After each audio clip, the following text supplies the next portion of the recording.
So we've talked about linear equations, and we've talked about the equation of a line. We've talked about y equals mx plus b. We've talked about standard form. So this is actually slope-intercept, if you recall. We talked about standard form, which was in the format ax plus by equals c. We even talked about the other form, which we call point slope, which is y minus y1 equals m times x minus x1. This is the point slope form. And we've talked about graphing lines and finding intercepts. Now, one of the things that we're going to talk about now is a system of equations. So if you think about the idea of a system of anything, a system, if you think about an organ system is a group of organs in the body. So similarly, a system of anything is really two or more of the item that we're discussing. So a system of equations essentially is a pair or more. So it's what we would say two or more equations working simultaneously on the same coordinate plane. And if I asked you to think about what are the things that you can do with equations, hopefully you would think about, well, I can graph equations, which is synonymous with functions, if you want to think about it that way. I can graph functions. And so if I say, well, what happens when we graph two linear functions? What can I do with those two things? I hope that you think about it and you say, well, let's see. If this is my xy coordinate plane and I graph a line, if I decide to graph another line, well, maybe what we're doing is we are looking to find the point of intersection. So with linear functions, if you have a system of equations, what you really are looking to do with a system of equations is you're looking to find that point of intersection of the two lines.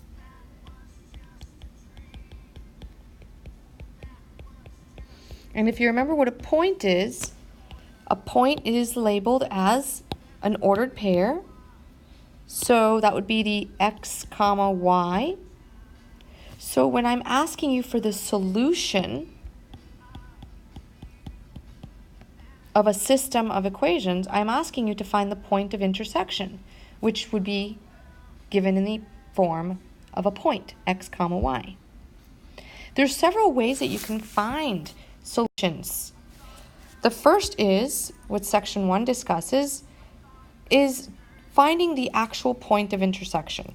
So if we take, for example, these two equations, you notice that this one, y equals 2x minus 1, is written in slope-intercept form. The second one is written in standard form. When we have an equation written in slope-intercept form, it's easy to graph because you just literally go to the y-intercept, -1, and then follow the slope to the next point, graph the line. If you remember standard form, in order to find the equation of a standard form line, in order to graph a standard form, you can find the x and y intercepts by substituting 0 in for the y-intercept and 0 in for the x-intercept. 0 in for y to get the x-intercept and 0 in for x to get the y-intercept. And then once you have those two equations graphed, then what you can do is you can find the point at which they intersect. So if we take these two equations and we actually graph them by discovering the fact that the slope of this first line is 2, the y-intercept is -1, going to -1, plotting that, rising 2, running 1, connecting the dots. This line right here is y equals 2x minus 1. And if I was to graph the second by using the intercepts or by putting it in y equals mx plus b, let's say I put this x plus y equals 5 in y equals mx plus b. You subtract x on both sides.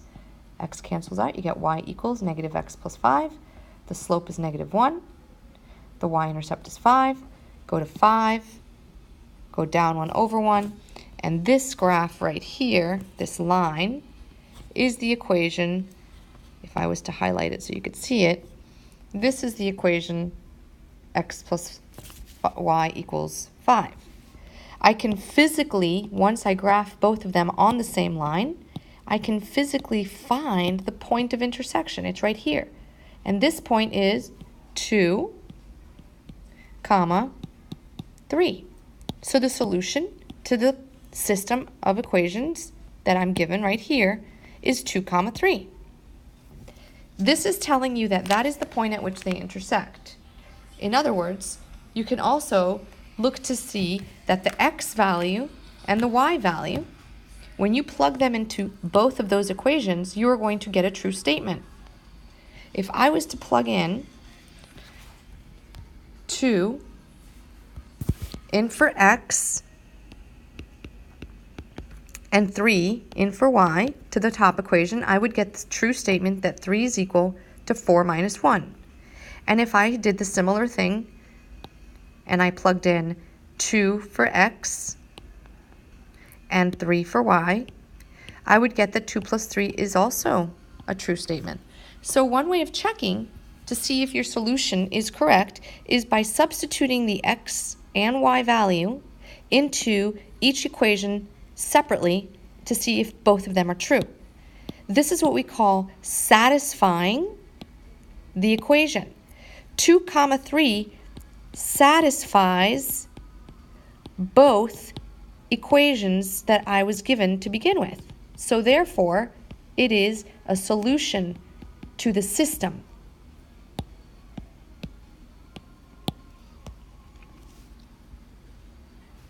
So, if we are asked to see if the ordered pair that we are being given is a solution of the given system, what we do is we substitute the x and the y into the corresponding x and y to see if it's true. So right now I'm plugging that into this equation, and I notice that 2 plus 3 is 5, so it's a solution to that equation. But in order for it to be a solution to the system, which means both, it has to make both equations true. So now I'm going to substitute it in here. Negative 2 times 1 plus 3, is that equal to 5? Well, negative 2 plus 3 is not equal to 5. So this point, although it is a solution to the first equation, is not also a solution to the second. So the point is not a solution to the system. Remember, system means both at the same time, both equations at the same time. Is this point a solution to that system? In other words, to those 2 points at the same time? Well, I need to figure out by plugging in. So I'm going to plug in x and y. And I will say, is x minus 2 times y equal to 4? Well, y is negative 1. 2 minus 2 times negative 1. Well, 2 times negative 1, negative 2 times negative 1 is positive 2. And 2 plus 2 is 4. It is a solution to that system. So now I go ahead and plug it into the next one. 3 times x, which is 2, plus y, which is negative 1. 3 times 2 is 6. 6 plus negative 1, or 6 minus 1, is 5. That is not equal to 6. So this point, 2 comma negative 1, is not a solution to the system. It is a solution to the first equation, but it is not a solution to both equations simultaneously. Therefore, it's not a solution to the system. All right.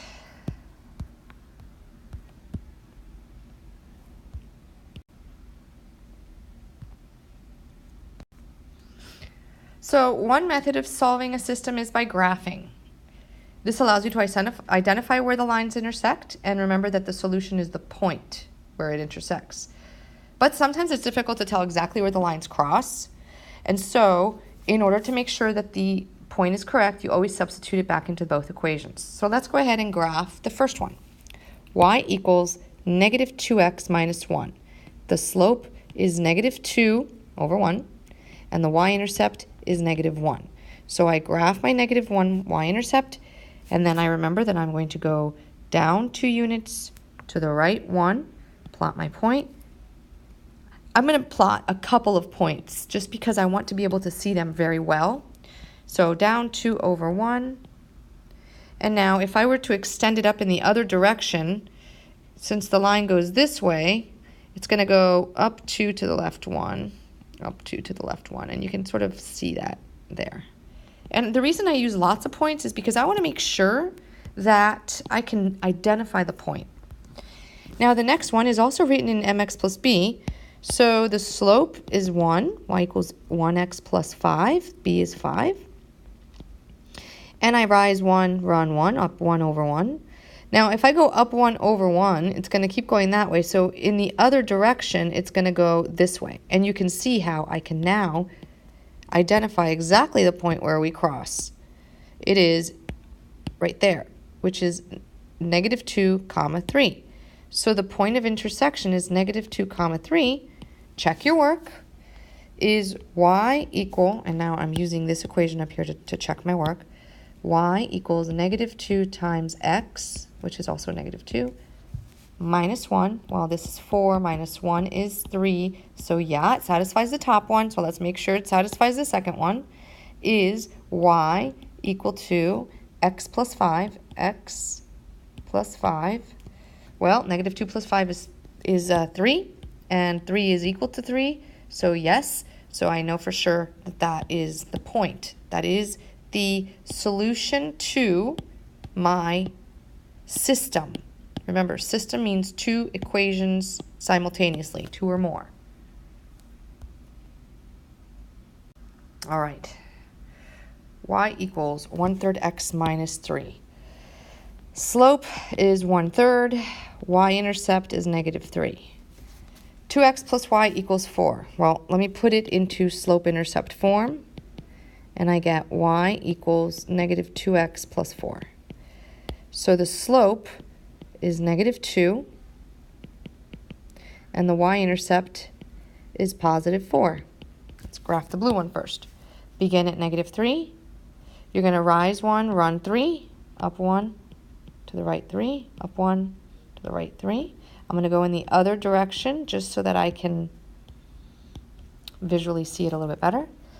Red line begins at 4, and I go down 2 to the right 1, because remember, slope is negative 2, which means it's negative 2 over 1. So down 2 to the right 1, down 2 to the right 1.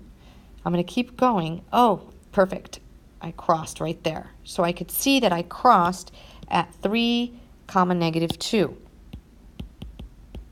Check your work. Is y equal to 1/3 of x minus 3, and again, I'm starting by checking with my first equation. 1/3 of 3 is 1. 1 minus 3 is negative 2. So, yep, so far it's the top one. But it has to be for both. Is 2 times x plus y equal to 4. And again, that's this one. 6 minus 2 is 4. Yes, so I know that this is a solution to that system. So you can see that graphing is pretty straightforward as long as you remember to put it in slope-intercept and you remember to just make sure that you have all the point graphed as much as possible so that you could see where they intersect. The last example that we're going to talk about is a word problem. Just remember that the most important thing you need to do is make sure that you can actually convert it into 2 equations.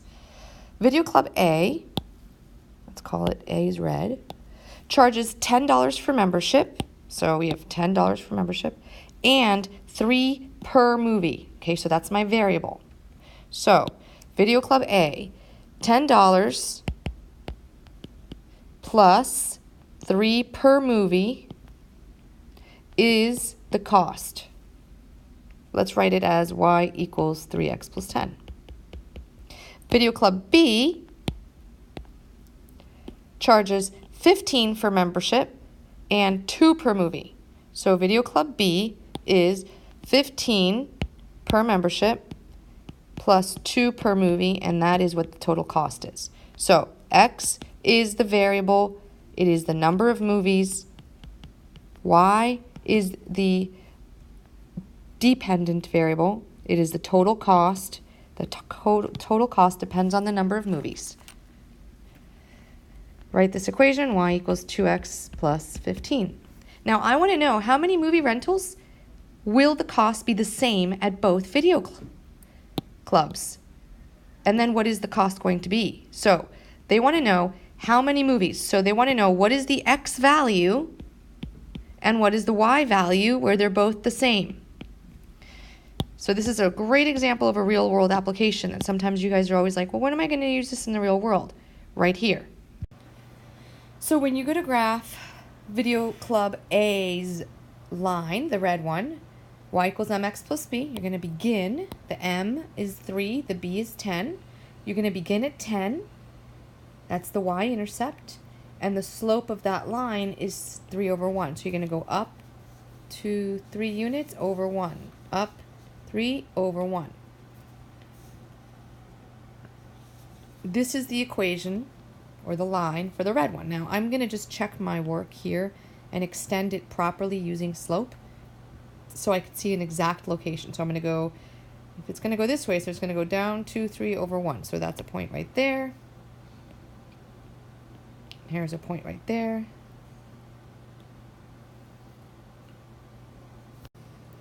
The blue one begins at the y-intercept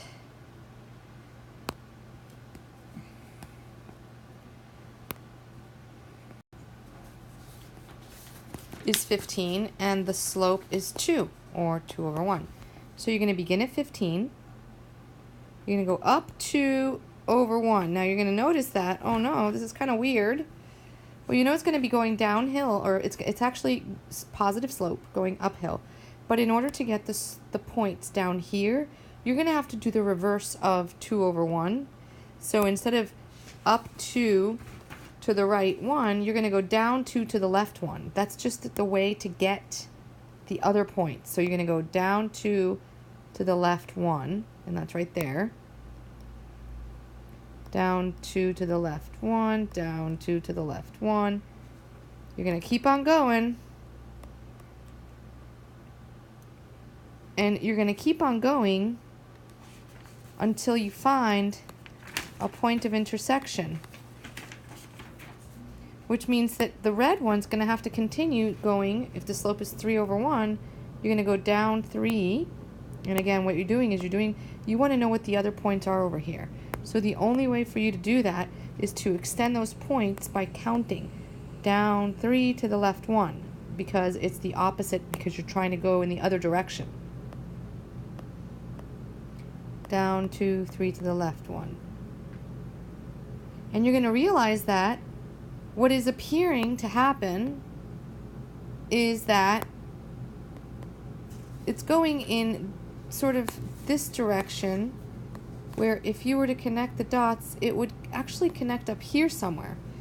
So you would notice that, wow, I'm going to have to like graph this in a different way. And this is purposeful that I had this like this, so that you could see that in order for you to be able to really see where two lines intersect, sometimes, even though it seems quite easy, it's a little bit more work. So when we learn about substitution and elimination, you're going to realize that sometimes these are going to be easier to use with a different method.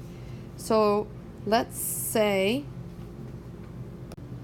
that instead of counting from 1 to 16, let's rewrite the x-coordinate axis, or the y and x, so that it's counting by 2. So we're going to make this 2, 4, 6, 8, 10.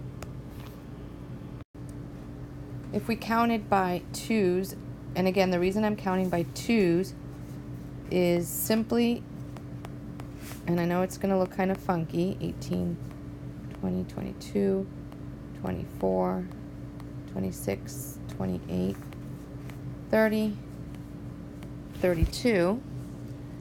And then I'm going to go ahead and do the same thing in both directions. So just for the interest of time, what I'm going to do is I'm just going to make it so that each of these are really twice as much.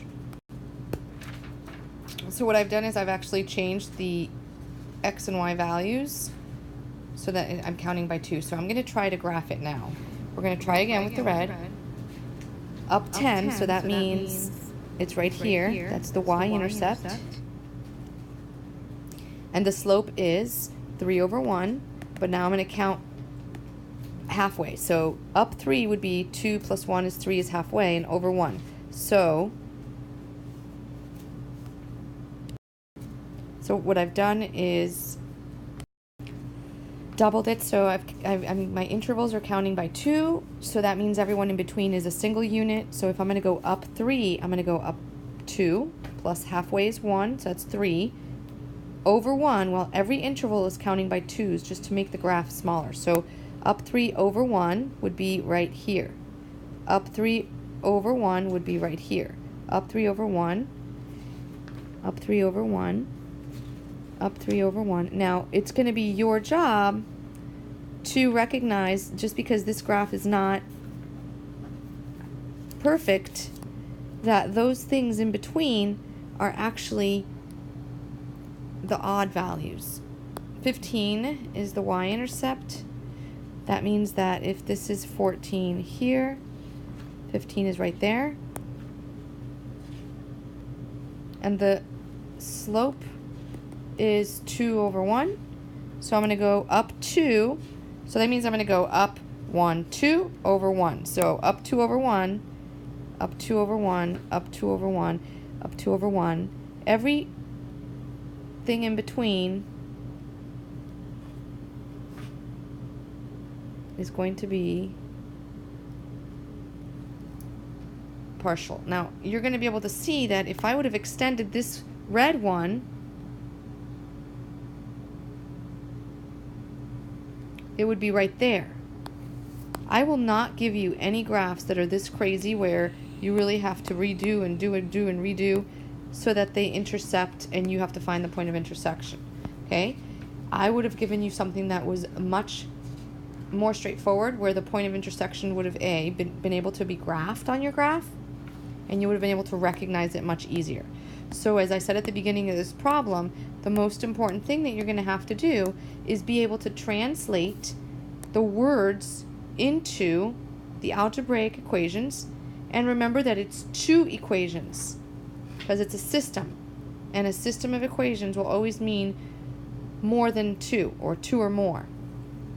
Okay, so the most important part right now is this. You will be assessed on being able to graph it properly, but I will never give you things that are so large like this where it's so difficult to find the point of intersection.